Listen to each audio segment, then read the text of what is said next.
So let's sketch out what we want to create before we actually start creating, so that way we have an idea going in. I'm just going to start out with a square, a large rectangle. This is going to be sort of my canvas. Granted, I could have just filled the page, but I like to draw within my page instead, just sort of what I prefer. So I'm going to put sort of a line here. This is going to go all the way down to the bottom. I'm going to make another line up here at the top. And I want these two to be equal. This is going to be a square. So I'm going to mark them both as A, just so I remember that these are they're the same length.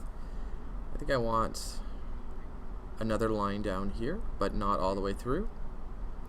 And then another line there. And so these ones are sort of staggered. And then I think a little line here. I think that's the basic composition I want. Now to decide the color. So I want this top one to be red, and I think I want the large one to be yellow, and then I need blue, so that'll go down here, and maybe a little more red down here, and that'll kind of keep the eye moving around the picture. And I'll title it Mondrian in SVG. Now if we go back and look at some of the work in the book, there's something that I want to see if I can find an example of.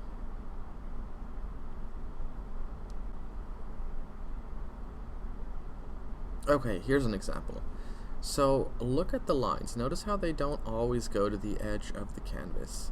So I want to do that on mine as well. I don't want all of my lines to go at the very top. So I'm going to just sort of emphasize a few of the lines here and there where I want to cut them off a little early. So that way I remember when I'm actually making my digital version that I want to do the same.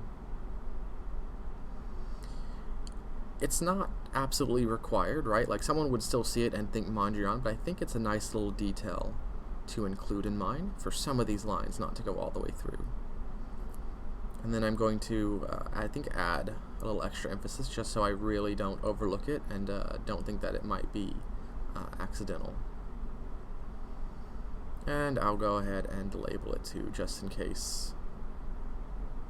Alright. So I think that's pretty good.